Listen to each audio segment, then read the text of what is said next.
Hello students, this is the last part.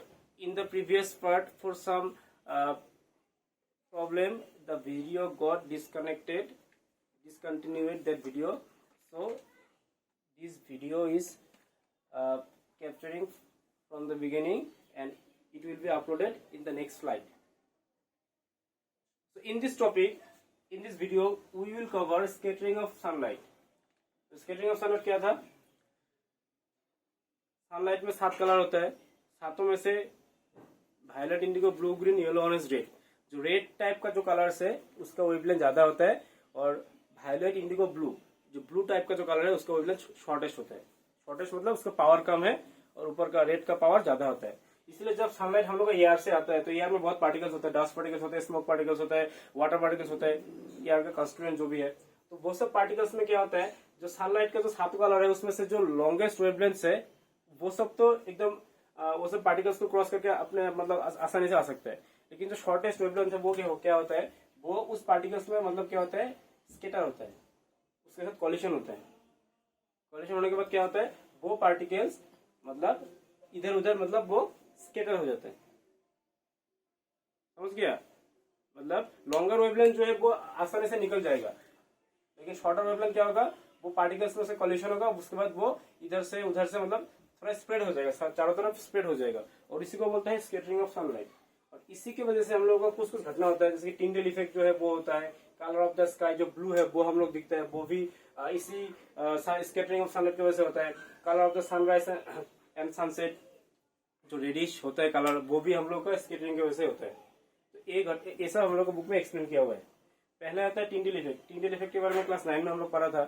Sunlight जब क्या होता है, सन जब क्या होता है, हम लोग घर का जो भी वेंटिलेशन होता है वहां से अगर सन हम लोग को आता है, जब सनलाइट जो आता है तो वो सनलाइट क्या होता है, उस टाइम एयर पार्टिकल्स से कोलिशन होने के बाद वो एयर पार्टिकल्स हम लोग का विजिबल हो जाता है और उसको बोलते हैं हम लोग टिंडल इफेक्ट। क्लास 9 में है इसके बारे में, तो उतना डिस्क्राइब नहीं करेंगे इसका। नेक्स्ट जो है colour of the sky blue, इसको थोड़ा अच्छे समझते हैं। तो मैं आज थोड़ा टाइम पहले जो बोला था, जो सनलाइट जब अर्थ में आता है तो क्या होता है, जो शॉर्टेस्ट वेवलेंथ होता है वो स्कैटर हो जाता है, मतलब पार्टिकल्स के साथ, एयर पार्टिकल्स के साथ उसका कॉलिशन होने के बाद वो स्प्रेड हो जाता है, और लॉन्गर वेवलेंथ जो है वो आसानी से क्रॉस करके आ सकता है। तो शॉर्टर वेवलेंथ में से ब्लू कलर जो है उसका उस टाइप का जो कलर है वो ज्यादा होता है। तो वो कलर क्या होता है, पूरा स्प्रेड, पूरा आसमान में स्प्रेड हो जाता है, पूरा आसमान में वो स्प्रेड हो जाता है। इसके वजह से क्या होता है, हम लोग को उस टाइम स्काई जो है वो ब्लू दिखता है। सीधा बात है, समझ गया? लेकिन रात को सनलाइट होता नहीं है, इसीलिए रात को हम लोग को स्काई जो है ब्लू नहीं, वो उस टाइम ब्लैक हो जाता है, क्योंकि सनलाइट रात को तो स्कैटरिंग होगा नहीं। समझ गया? तो सनलाइट स्काई का जो कलर होता है ब्लू, वो स्कैटरिंग की वजह से होता है। और एकदम सिंपल कॉन्सेप्ट है इसका। सनलाइट जब अर्थ में आता है तो ब्लू कलर का वेवलेंथ कम होने की वजह से वो स्कैटर हो जाता है और वो पूरा आसमान में फैल जाता है, इसलिए ब्लू कलर हम लोग को ज्यादा दिखता है उस टाइम, इसलिए हम लोग वो ब्लू ही दिखता है इस आसमान को। सेकेंड जो है colour of the sun during sunrise and sunset, इस टाइम रेडिश कलर की होता है। तो इसका आंसर ऐसा होगा, तो हम लोग का जो अर्थ है, सनराइज और सनसेट, इस दो टाइम में, ये हो गया हमारा सनराइज, ये हो गया हमारा सनसेट, और ये सन मिडिल टाइम, दोपहर जब होता है, नून टाइम। ये तीनों डायग्राम जो मैंने बनाया है यहाँ पे, सनराइज और सनसेट के टाइम में अर्थ और सन का डिस्टेंस सबसे ज्यादा होता है, और बाकी टाइम में किंतु डिस्टेंस कम होता है। तो डिस्टेंस ज्यादा होने की वजह से तो सनराइज और सनसेट के टाइम में सनलाइट जो हम लोग अर्थ में आता है वो इतना दूर ट्रेवल करता है। तो इतना दूर ट्रेवल करने के टाइम में जो शॉर्टर वेवलेंथ था लाइट का, वो सब स्कैटर होने के बाद मतलब स्कैटर होता है। सनराइज और सनसेट के टाइम में इतना दूर हो जाता है डिस्टेंस कि जो ब्लू मतलब शॉर्टेस्ट जो वेवलेंथ होता है लाइट का, वो वेवलेंथ स्कैटर होने के बाद मतलब उसके एनर्जी 0 हो जाता है, वो बचता नहीं उतना। जो लॉन्गर वेवलेंथ है ऑरेंज, रेड, उस टाइप का कलर्स ज्यादा रहते हैं उस टाइम, क्योंकि वो तो स्कैटर उतना होता नहीं है, तो वो कलर उस टाइम हम लोग का अर्थ में ज्यादा आता है, वो दो कंडीशन में, सनराइज और सनसेट के टाइम में। इसीलिए वो दो टाइम में हम लोग उसको ऑरेंज कलर का या फिर रेड कलर का देखते हैं। इसका सिंपल आंसर है। बाकी टाइम में क्यों नहीं देखता, क्योंकि बाकी टाइम में तो क्या होता है, सन का डिस्टेंस हम लोग का अर्थ से थोड़ा कम होता रहता है, डिस्टेंस कम हो जाता है। डिस्टेंस कम होने की वजह से उस टाइम क्या होता है, बाकी कलर्स भी रहता है, इसलिए उस टाइम हम लोग उसका रेड नहीं देखते हैं। बट सनराइज और सनसेट के टाइम में उसका हम लोग रेड देखते हैं।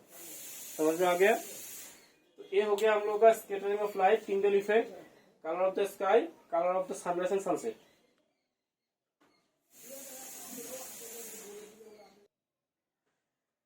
लास्ट जो टॉपिक है हम लोगों का, colour of the sky blue और रेडिश अपीयरेंस जो सन का है, उसको समझाने के लिए एक एक्सपेरिमेंट है हम लोग का बुक में। उस एक्सपेरिमेंट को सब समझते हैं हम लोग। पेज नंबर 196 में है वो। मैं थोड़ा आसान भाषा में बोल देता हूँ उसमें क्या किया, मतलब किया क्या है उसमें। पहले तो एक लाइट सोर्स लिया है, एक कॉन्वेक्स लेंस लिया है, एक बीकर लिया है, इसमें वाटर है। उसके बाद एक कार्डबोर्ड है, यहाँ पे एक छोटा सा होल है। उसके बाद और एक कॉन्वेक्स लेंस है और एक स्क्रीन है। इसको ऐसे एडजस्टमेंट किया है। तो क्या होगा, पहले तो यहाँ पे सोर्स से लाइट आएगा, तो लाइट जब पहले लेंस में आएगा, लेंस क्या करेगा, उसको पैरेलल कर देगा लाइट को। लाइट सीधा जैसे टॉर्च से लाइट निकलता है वैसे पूरा पैरेलल बीम लाइट आएगा। यहाँ पे पूरा पहले पानी है, तो पानी से जब लाइट आएगा, लाइट आने के बाद वो क्या होगा, वो इस कार्डबोर्ड में गिरेगा और क्या होगा, इस होल से बस थोड़ा सा लाइट ही लेंस में गिरेगा, फिर वहां से जाके हम लोग का स्क्रीन में लाइट फॉर्म होगा। एक पॉइंट जो सोर्स था वो यहाँ पे फिर इमेज फॉर्म होगा। ऐसे नॉर्मल कंडीशन में दिया हुआ है। अभी हम लोगों का एटमॉस्फेयर में जो जो पार्टिकल्स है, यहाँ पे तो अभी जस्ट वाटर है, तो अभी एटमॉस्फेयर का जो पार्टिकल्स है उसको फॉर्म, मतलब वो समझने के लिए हम लोगों ने क्या किया, यहाँ पे इस वाटर में क्या किया, दो चीज ऐड किया। एक तो है सोडियम थियोसल्फेट और एक है सल्फ्यूरिक एसिड। ये दो चीज मैंने क्या किया, यहाँ पे इस पानी में ऐड कर दिया। कितना क्वांटिटी में ऐड किया बुक्स में है, बस मैं थोड़ा अभी ओवरव्यू दे रहा हूँ। हाँ, तो पहले क्या किया, एक सोर्स लिया, एक कॉन्वेक्स लेंस, एक बीकर लिया, एक कार्डबोर्ड है, यहाँ पे एक छोटा सा होल है। उसके बाद और एक कॉन्वेक्स लेंस है, स्क्रीन है। पहले बात जब पानी था तब लाइट ऐसा आ रहा था, लाइट पूरा पैरेलल बीम पूरा पानी से निकल के कार्डबोर्ड में गिर रहा था, कार्डबोर्ड से थोड़ा सा लाइट फिर लेंस में आ रहा था, लेंस से फिर स्क्रीन में जा रहा था, और हम लोग को ये सोर्स है, इसके इमेज यहाँ पे दिख रहा था। लेकिन मैंने क्या किया, सोडियम थियोसल्फेट और सल्फ्यूरिक एसिड मिक्स कर दिया। मिक्स करने के 2-3 मिनट बाद हम लोग क्या देखेंगे, यहाँ पे क्या होगा, इस वाटर में सल्फर पार्टिकल प्रोड्यूस होगा। मतलब ईआर में जैसे पार्टिकल्स होता है वैसा टाइप का पार्टिकल यहाँ पे पूरा इसके मतलब आ जाएगी इस पानी में। इसकी वजह से हम लोग को अभी बहुत इंटरेस्टिंग चीज देखने को मिलेगा। क्या मिलेगा, तो पहले हम लोग देखेंगे 2-3 मिनट बाद, वो दोनों चीज मिक्स करने का 2-3 मिनट बाद हम लोग देखेंगे कि जो यहाँ पे मतलब बीकर है, तो ग्लास का था पूरा, इस बीकर का सराउंडिंग से एक ब्लू कलर का एक मतलब एक ब्लू टाइप का एक लाइट मतलब ऑब्जर्व होगा हम लोग सिर्फ इसमें, इस बीकर में एक ब्लू टाइप का एक मतलब एक लाइट जैसे कुछ यहाँ पे एक ब्लूइश टाइप पे यहाँ पे अपीयरेंस आएगा। और क्या होगा, यहाँ से थोड़ा सा लाइट जब निकल के फिर लेंस में आएगा, इस लेंस में जो हम लोग सॉरी स्क्रीन में जो इमेज देखेंगे वो इमेज भी थोड़ा रेडिश टाइप का आ जाएगा। पहले तो नहीं था। तो ऐसा क्यों हो रहा है, तो एकदम सिंपल सा आंसर है इसका। जब यहाँ पे पार्टिकल्स आ गया था तो वो पार्टिकल्स क्या करेगा, इस लाइट में तो 7 कलर है, मैं पहले बोला था व्हाइट लाइट था ये, इसमें 7 कलर है, मिक्स अप है एकदम। तो ब्लू कलर जो था शॉर्टेस्ट वेवलेंथ का, वो सब ये सब पार्टिकल से मतलब स्केटर होने के बाद वो इसी बीकर में अटक गया, इसलिए इस बीकर का सराउंडिंग्स में ब्लू टाइप के अपीयरेंस आ गया। लेकिन जो लॉन्गर टाइप का वेवलेंथ है वो आसानी से निकल गया। निकलने के बाद इस कार्डबोर्ड से थोड़ा सा लाइट निकलने के बाद फिर लेंस में आया, फिर यहाँ पे आया, तो यहाँ पे जो भी लाइट आया वो रेड पोर्शन का जो लाइट था वो आया, इसीलिए हम लोग को यहाँ पे रेड दिख रहा है। देखो एक ही लाइट निकल रहा था बट 2 अलग अलग घटना हो रहा है। तो इसी घटना को हम लोग रिलेट कर सकते हैं सनराइज और सनसेट का जो कलर है उसके साथ और स्काई के कलर के साथ। मतलब ये दो चीज कैसे हो रहा होता है, समझ में आया ना। अभी जो व्हाइट लाइट जब एटमोस्फेयर से आता है तो उसका स्केलर होता है तो ब्लू कलर स्प्रेड हो जाता है, तो इसलिए ब्लू दिखता है। और रेड और ऑरेंज जो है वो निकल के आता है, समझ में आ गया ना। तो तुम लोग पेज नंबर 196 का जो एक्सपेरिमेंट है एक बार पढ़ने से और क्लैरिफाई हो जाएगा, ठीक है। तो हम लोगों का जो लेसन है human and the colourful world, इसको मैं यहीं पे कवर मतलब कंप्लीट करता हूँ। तुम लोगों को बुक्स को कम से कम 2-3 बार रीडिंग करना है।